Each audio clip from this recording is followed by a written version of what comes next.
Hello, I'm Dr. Lisa Belisle, and you are listening to or watching Radio Maine, our video podcast where we explore and celebrate creativity and the human spirit. We are brought to you by the Portland Art Gallery in Portland, Maine, and this week it's my great pleasure to bring with me the owner of the Portland Art Gallery, which happens to be our family business, and this individual also happens to be my husband. This is Kevin Thomas. Thanks for having this conversation with me today. Thanks for having me.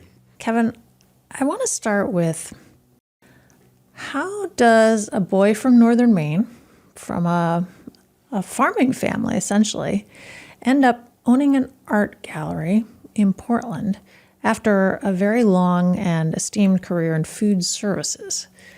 Connect those dots for me. Well, I always loved art. I don't know that you've ever asked me this before, but I've always enjoyed art. I drew a lot in school. I wasn't making a career of it. But I recall when I got my first job, it was really important for me to get a piece of art. And I really didn't understand original art back then, but I found this print that I still have to this day. It's a really valued part of our house. But fast forward ahead to my career in Massachusetts, and I was going to art galleries every Friday night in Northampton, Massachusetts, and starting to understand what original art was and its uniqueness and its value. But I couldn't afford it. So I just kept visiting the art every Friday.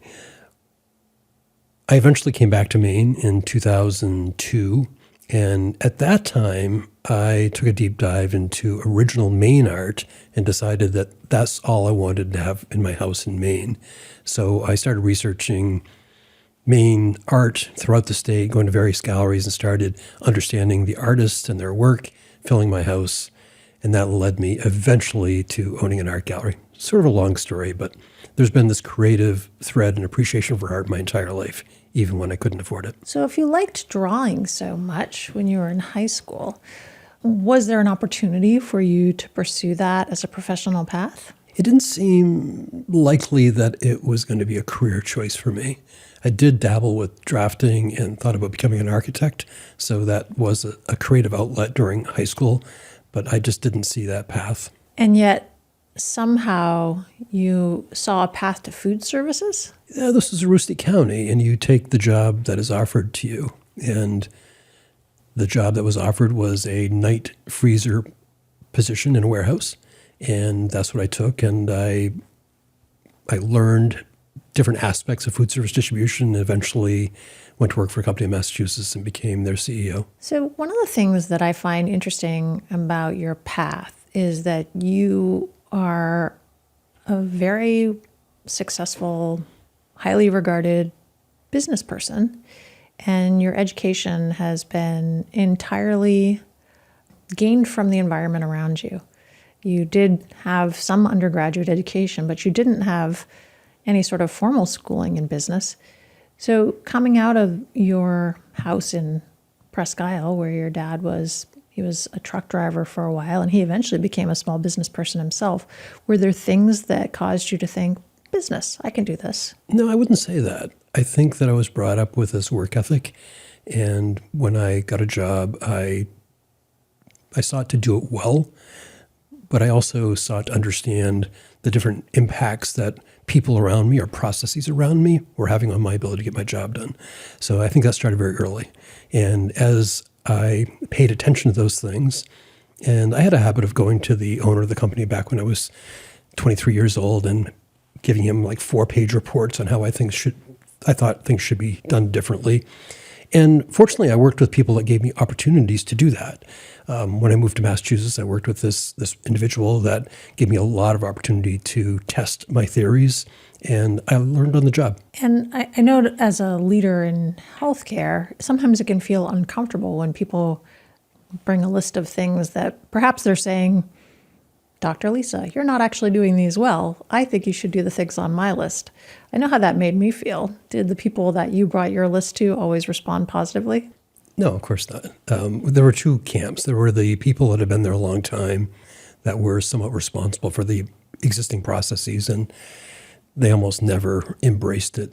But I was usually dealing with the owner of the company who had this entrepreneurial drive to be better and to grow their business. So I've got to say the owners that I worked for and with were always open to it because I was presenting them ideas that were going to make their business more efficient and ultimately more profitable. When did you first understand the importance of things like branding and marketing? When I moved to Massachusetts, and that was probably 1987, 1988, I was working with an individual that totally embraced marketing as a way to grow the business. And so I watched him in action, and I learned it through him. Branding and marketing is kind of an interesting thing, and I'm not sure I completely understood it before I started doing editorial work and writing work at Maine Media Collective. So what is branding? What do we think of when we think of branding nowadays? Well, I can tell you what I think of. I think of the image that you want to present to the world.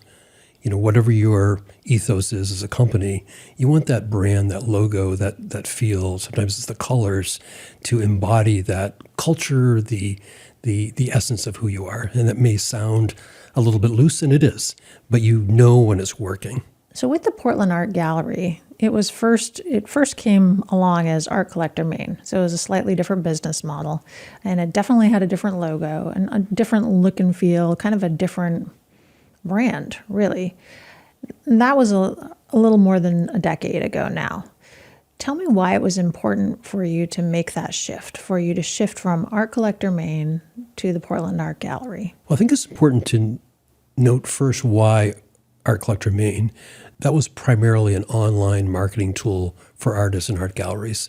And I've got to say, I think that we were ahead of our time, because if you fast forward to COVID, 2019, 2020, the people that were good at online marketing excelled in the marketplace because their physical galleries were shut down. But that's what we had envisioned early on. That was back in 2011. It was just too early, and people weren't ready to buy art online, sight unseen. That shifted a lot. But since we were ahead of our time, and we really weren't able to convince people to buy art online, we opened our first physical gallery in Kennebunk, and then another one in Ogunquit, and then eventually in Portland. So you talked about the online presence, but you've also expanded your physical footprint in Portland's Old Port to where your current space is. So is there a balance of importance to the ability to see things online, but also continue to see things in person? Absolutely. And first of all, we expanded the space in Portland in part because we decided that having satellite galleries, one in Kennebunk and one in Ogunquit, just didn't make sense. We were spending a lot of time on the road, so we needed more space in Portland. So we practically doubled the size. But certainly even now with people buying online, there are many, many people that would prefer to see the art in person. So you need a gallery space that can accommodate that. We happen to have a gallery that has huge, high ceilings, beautiful, tall windows. There's a lot of natural light. And it's also in the middle of the Old Port. So when people are visiting Portland, either to see the sights or maybe go to dinner, it's an easy stop by to come in the gallery. And what about your art openings? Talk to me about those. So we have art openings on the first Thursday of every month. When we first started doing them, they were somewhat of a struggle, I have to say. This is before COVID. It was difficult to get into a rhythm and have a lot of attendance. After we reopened post-COVID, we've had 125 to 175 people every month, first Thursday of every month. And it's an opportunity, first of all, for us to showcase 2 or 3 of our featured artists. But we also have each one of our 65 plus or minus artists on the wall. So you can see work by each one of our artists, and you can see a body of work by the 3 featured artists. They've been hugely successful. We do sell work at them, but I've got to say that's not necessarily the goal. The goal is to get people out of their houses to come in and be part of our community of artists, art buyers, and just part of our larger community. Why is that important? I think it's important because as I get older, first of all, it's just important to me, beyond the profitability, to have that sort of community, to have friends or people that have a shared interest. From an art standpoint, it is important for our community to get to know our artists. I think particularly in Maine, this conversation came up at the recent art opening. Particularly in Maine, people like to know who the artisan is, whether it's the person building the masonry wall or or creating art, original Maine art, they'd like to meet them. And everybody has a unique story. And there's no better way than in person. We certainly do a lot of work, and you do a lot of work to help us with Radio Maine interviews. We do Off the Wall and Substack. I mean, we do a variety of things to get the artist in front of potential buyers. But there's nothing better than meeting them in person.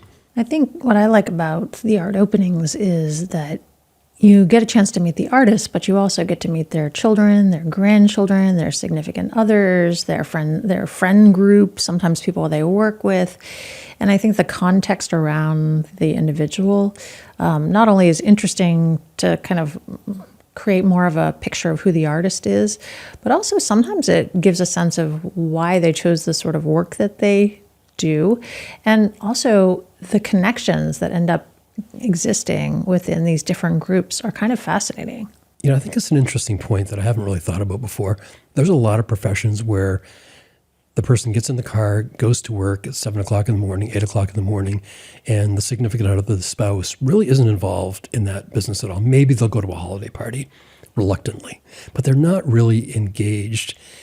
And I've seen with our artists, the significant other, the spouse, is very engaged. Last night we had at least one baby that, you know, the parents were there. The artist was Ryan Kohler. He brought his small child. We've had pets come. Last night we had grandparents that showed up. I mean, there really is a supportive environment. I think that any one of our artists would tell you that they wouldn't be able to do the creative work they do without the support of their family, and the family shows up. And I think I've heard more than once in talking to our artists here on Radio Maine that the support they get from one another is really important, especially some of the emerging artists, or even the re-emerging artists who perhaps have followed a different career path for years.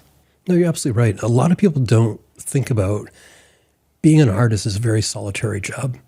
They work in their studios, which are oftentimes in their home, almost always in their home. So there's no interaction other than their family members or their pet walking in.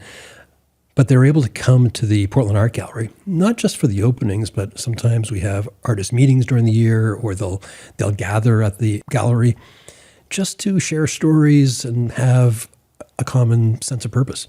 At the end of the day, one of the things that I find kind of interesting is that art is often a very joyful thing. It's a very creative thing. But there's this idea of having to be a starving artist, this idea that you have to suffer for your art. And I think what I like about having a successful gallery is that artists can create, and this is their work. And people buy their work and support their work that way. And then they keep creating. And so we can move beyond this idea of these starving artists, and we can move into the idea that this is an actual professional career track. People can actually sustain themselves this way. And there's really nothing better than getting paid for doing work that you love. Yeah, I've come to a point in my career that I'm accepting of people that want to be starving artists. That's not the type of artist that we attract. The artists that are at the Portland Art Gallery are making their living off selling their art.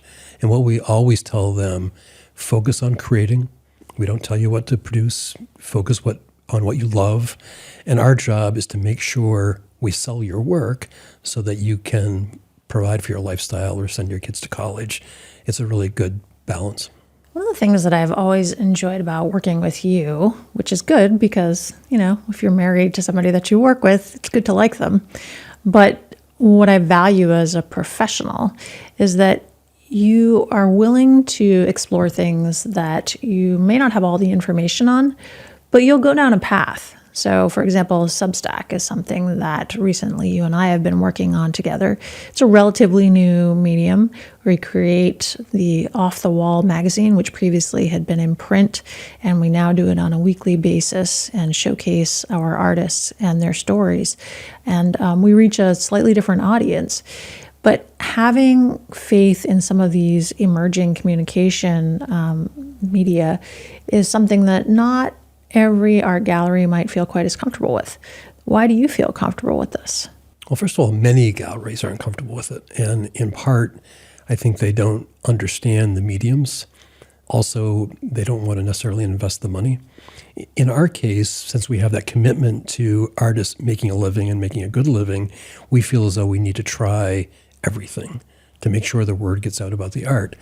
So when things like Substack came along, speaking of that, we were watching nationally how people were kind of buying into this new medium and choosing to get their information that way. And I think that's a good distinction. People are choosing to get their content in very different ways than when I was younger. When I was younger, it was the 3 channels on TV. So you watch the news. The local paper was The Star, I think, in Presque Isle, the Bangor Daily News. But nowadays, you can choose YouTube, Radio Maine. You could choose Spotify. You could listen to this very podcast on a number of different audio channels. But some people just like to read something online in an effective way. Not the pretend magazines that you see online, but these are actually formatted to work on your iPhone. So Substack has been super popular with journalists in particular who are leaving legacy media, but it's been a great vehicle for us. I think we have somewhere around 11,000 subscribers on our off-the-wall Substack, and people seem to be really enjoying it. The open rates are phenomenal. But, we supplement that, again, with the YouTube videos, the audio work, some email campaigns that we do, but we're always looking for creative ways to get the word out about our artists. The Portland Art Gallery is fortunate because you have a pretty, we'll call it a deep bench. So you have Emma, and she's Emma Wilson. She's the gallery director. She's been around for almost the entire time that the organization has been around. Then you have Sean Thomas, who is your son. He's a graduate of Savannah College of Art and Design. He's a photographer by education, but also has a business background, and he's the gallery manager. And then we've had various people who have worked with us over time. Right now it's Jess Brayboy, who has a background actually in storytelling and her own creative background. But the nice thing is that each of the individuals I've described and other people that have worked there before, they all have a creative side. They all have a connection to the art world. They all have a sense of what's important not only to artists, but people buying art in a really different way than if they're just showing up and doing a retail job for something that they don't connect to quite as well. Are you careful in the way that you curate your staff so that you try to attract the right people to sell art as well? Well, absolutely. I think in any business, you want to curate a good staff. I think it's even more important with a gallery because we're basically open 24/7. We're physically open 7 days a week from 10 o'clock to 5:30, but we're doing online transactions early in the morning, late at night. So we have to have the right people that can support that. But also there's not many of us. There's, as you just mentioned, there's Emma Wilson, who has been a great person to work with for a decade now. My son Sean, who has experience at SCAD and with photography, and he actually had met all of our artists long before he became an employee because I had hired him to do some photographing of our artists. Jess Brayboy, you're contributing, I'm contributing. Jocelyn Richards is helping us with Radio Maine. So there's a couple part-timers in that list, but basically it's 5 to 6 people, 2 of them part-timers for a 7-day-a-week operation. So when you say curating a staff, yeah, it's absolutely critical that we have people that respect our artists, that respect the art, that can talk about the art, and also are engaging with our clients. It's a big job. As I've admitted more than once on Radio Maine, I don't have an art history background. I don't have a studio art background. I have a love of art background, which I think is really important.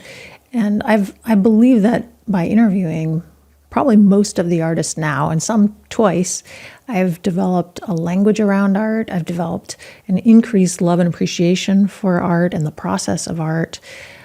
And at the same time, I know that when I started doing Radio Maine and I was focusing interviews on artists, as opposed to in the past where I did Love Maine Radio, I did the Dr. Lisa Radio Hour and podcast, I was not focusing on artists. So I was coming in relatively fresh.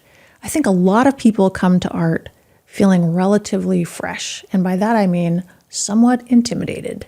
So the idea that we're trying to meet people wherever they're coming from, maybe they have an art background, maybe they're an interior designer, maybe they just like the way something looks on the wall. And trying to build a connection with a piece of art and an artist is really important for people across the spectrum of interests, background, you name it. So I think this intimidation factor is very real. We hear about this a lot from people that walk in the gallery, and they're bringing it up to us with the framing that we aren't intimidating at the gallery. And let me give you a quick story about my days in Northampton visiting the galleries there. I would go to the same gallery every Friday night, as I mentioned, after dinner, and look at art. No prices on the wall. There was nothing. So if you fell in love with a piece, you had to ask somebody. And that in itself was intimidating. Very quiet space. It was like a library. Somebody would walk over, very serious look on their face. And I think this piece that I was enjoying was in the thousands of dollars. It was not something I could afford. And it was actually somewhat of a humiliating experience. So it went beyond intimidation into not feeling that comfortable. And I'm sure I didn't go back there for weeks afterwards because of that experience. When people come into the Portland Art Gallery, first of all, you can go online and you can see the artwork. You can explore it by artist, and you see the prices. You see the sizes. You can do virtual installations. I mean, there's all kinds of things you can do to interact with the art. But then when you come in the gallery, again, prices are on the wall, and we teach our staff to certainly say hello and introduce themselves, but not to be overpowering. There's a well-known approach by some galleries that they don't speak to you. They actually are somewhat distant with the clients that come in. That is not us at all. We're trying to be a friendly space for people to enjoy art. I should also add that everybody enjoys art at a different level, and I think that's what's great about our small staff. I mean, there are people like Emma Wilson that can talk about art processes and art history. I tend to focus on buy art that you love. Even though we have done really well with art as an investment, that was never my intention when I bought a Connie Hayes to realize an appreciated value. I bought the Connie Hayes because I love the art, and that's how we buy art. And that's how I encourage people who come in the gallery to buy art. If you love it, buy it and enjoy it. And maybe it'll appreciate with time. Hopefully it will, but you're not buying it for that reason. I do enjoy the fact that there are a range of artists. So you have some artists who actually have art that has already appreciated. And I'm thinking, for example, Philip Barter, who unfortunately passed away, but after a long and storied career as an artist. And now it's not easy to get one of his pieces. So if you were fortunate to already invest, then great, good for you. And also, you've got people on the other end that are emerging artists, which is also wonderful to see because we had Benjamin Pachurek, who is an emerging sculptor who came in as a high school student, award-winning across the state of Maine, went viral for his animatronic bunny on TikTok. So Millions of views. And so, and I don't want to take anything away from people who invested in Philip Barter. I know I said that in a really cheeky way, but I really did not mean it in a cheeky way. Like, if you've invested in Philip Barter, Jill Hoy, Eric Hopkins, Jean Jack, one of these long career artists that have created a lot of works that are already very valuable, arguably, then I think that's fantastic. If that's the reason you did it, that's great. Or if you bought something because it looked nice over your couch, that's great. If you bought it because you wanted to celebrate your upcoming wedding proposal, your marriage proposal, which we've had happen. Like, any of those things are fantastic. And also, you can do this with artists who you don't know where they're going to be in 2 years, 10 years, 20 years. You might be investing in something that actually becomes valuable, possibly not just emotionally, but also in the future. You don't know. You don't know. And I'm smiling inside because I think it's one of the joys of buying art. As I've said, I don't buy art as an investment, but it feels really great to have bought a Jane Damon or a Philip Barter or a Jean Jack and then see that appreciate over time. And you have that sense of satisfaction that I noticed them when they were just emerging. And I think that's part of the fun of coming into the Portland Art Gallery. Frankly, we have a lot of emerging artists, and to look at some of these artists doing phenomenal work, and they're still young in their career, and the prices are relatively affordable. And I'm getting excited about just thinking about it. Like it's fun to invest in that artist and see where it goes. I will say I still buy it because I love it, but it is fun to think about where their careers may take them. It's also fun for me to go to the gallery every first Thursday when I walk in there and see this beautifully curated show that Emma and Sean and Jess, because not to take anything away from you and I, but I think they do the majority of the curation and the work for the setup. It's amazing how well things move together, but I'm constantly intrigued by things that catch my eye in a new and different way. And sometimes it's a large piece that takes up half a wall, and sometimes it's a little tiny piece that's just off in the corner. Or sometimes it's a piece of sculpture that I'm looking at and I'm thinking, wow, that Paula Stern piece, I'm sure I've seen it before, but it's in a different spot next to a different thing, and I'm looking at it with different eyes. So I think that the other idea that there's kind of something really for everybody, and these first Thursdays when we do the openings, this is the time where maybe you're a featured artist, but maybe you're part of the general artist show, and maybe you're going to touch somebody in a way that we couldn't have anticipated. So many things to touch upon there. Part of my early learning in going to galleries was being disappointed if I went into a gallery and they were showing 2 artists for the month.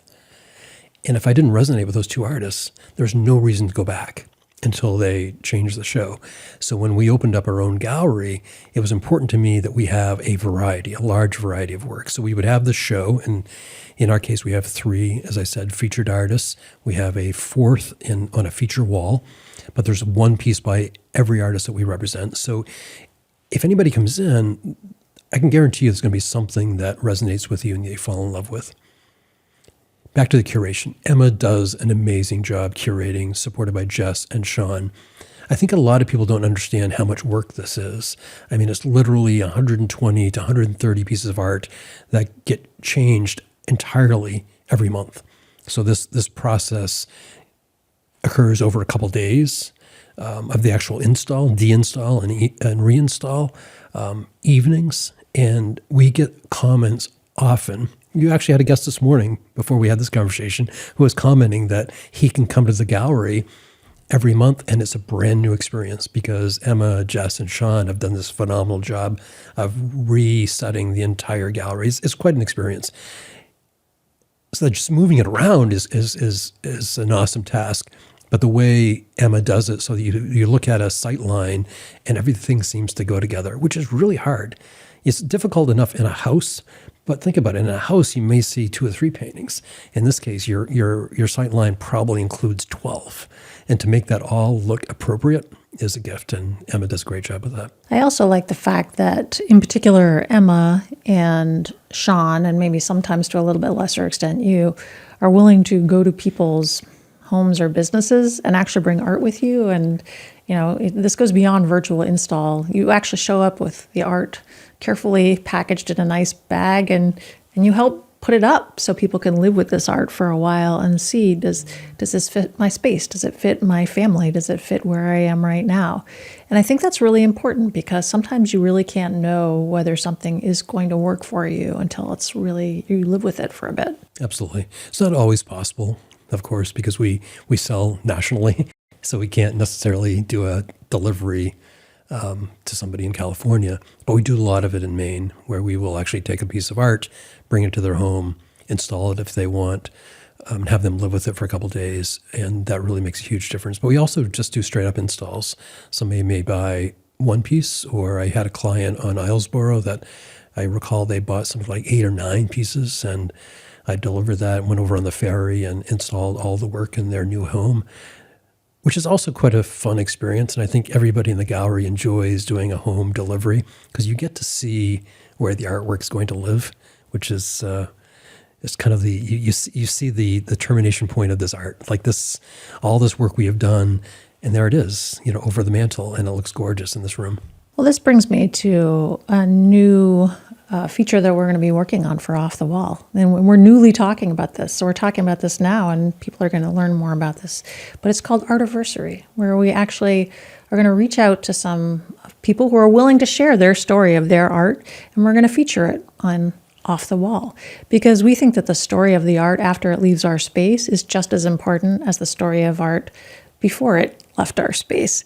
And that connection and how art intersects with the way that people live is what really makes art special. Yeah, I'm looking forward to it. I think it will embody the reason people buy art when you see that piece of art in a room kind of finishing it.